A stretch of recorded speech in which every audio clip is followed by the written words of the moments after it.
வணக்கம். இன்னைக்கு நம்ம பார்க்க போகிற சமையல் அருமையான அவரைக்காய் உருளைக்கிழங்கு வச்சு ஒரு தொக்கு எப்படி செய்யலாங்கிறத பார்க்கலாம். ஒரு பேன் எடுத்துக்கலாம். இதில் ஒரு 3 டேபிள் ஸ்பூனுக்கு எண்ணெய் விட்டுக்கலாம். எண்ணெய் சூடாகும். 1 டீஸ்பூன் கடுகு சேர்த்துக்கலாம். 1 டீஸ்பூன் ஜீரகம், 1 டீஸ்பூன் உளுந்து சேர்த்துக்கலாம். ஒரு 2 வரமிளகாயை கிள்ளிட்டு சேர்த்துக்கலாம். இது வாசனைக்காக மட்டும்தான். கருவேப்பிலை கொஞ்சமாக சேர்த்துக்கலாம். இப்போ இதில் ஒரு கைப்பிடி அளவுக்கு வெங்காயம் சேர்த்துக்கலாம். பொடியாக நறுக்கினது. சின்ன வெங்காயம் இல்லை பெரிய வெங்காயம் எதுனாலும் சேர்த்துக்கலாம். ஒரு கைப்பிடி அளவுக்கு சேர்த்துக்கோங்க.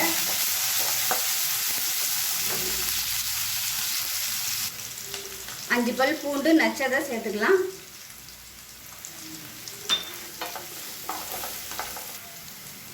வெங்காயம் பூண்டு நல்லா வதங்கிடுச்சு. இதில் 130 கிராம் அவரைக்காய் இந்த மாதிரி கட் பண்ணதை சேர்த்துக்கலாம்.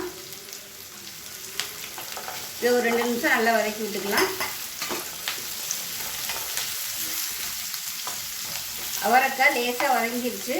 இதில் 150 கிராம் உருளைக்கிழங்கு கட் பண்ணதை சேர்த்துக்கலாம். இந்த சைஸுக்கு கட் பண்ணிக்கோங்க. தேவையான அளவுக்கு உப்பு சேர்த்துக்கலாம். அவரைக்காய் உருளைக்கிழங்கு மீடியமான ஃப்ளேமில் ஒரு 2 நிமிஷம் நல்லா வதக்கியாச்சு. இப்போ இதில் பொடியெல்லாம் சேர்த்துக்கலாம். 1 டேபிள் ஸ்பூன் தனியாத்தூள் சேர்த்துக்கலாம். இது 1 டீஸ்பூன் தான் வரும், அதனால் நான் 2 ஸ்பூன் சேர்க்குறேன். 1 டேபிள் ஸ்பூன் மிளகாத்தூள் சேர்த்துக்கலாம். 1/4 டீஸ்பூன் மஞ்சள் தூள் சேர்த்துக்கலாம். இது எல்லாத்தையும் நல்லா வதக்கிக்கலாம்.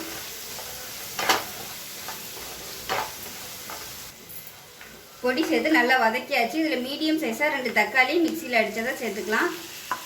இதுக்கு பதிலாக நீங்கள் நறுக்கி சேர்க்குறதுனாலும் சேர்த்துக்கலாம். நான் அடித்து சேர்த்துருக்கேன். அப்போ தான் மசாலா நல்லா இருக்குங்கிறதுக்காக. இது எல்லாத்தையும் நல்லா வதக்கி விட்டுக்கலாம். இப்போ மசாலா நல்லா வதங்கிடுச்சு. ஓரம்னா லைட்டாக எண்ணெய் விட ஆரம்பிக்குது. இந்த ஸ்டேஜில் தண்ணி சேர்த்துக்கலாம். நான் மிக்சியில் இருந்த தண்ணி 1 கப் அளவுக்கு சேர்க்குறேன். அதாவது 100 ml இருக்கும் தண்ணி. 1 டம்ளர் அளவுக்கு சேர்த்துருக்கேன்.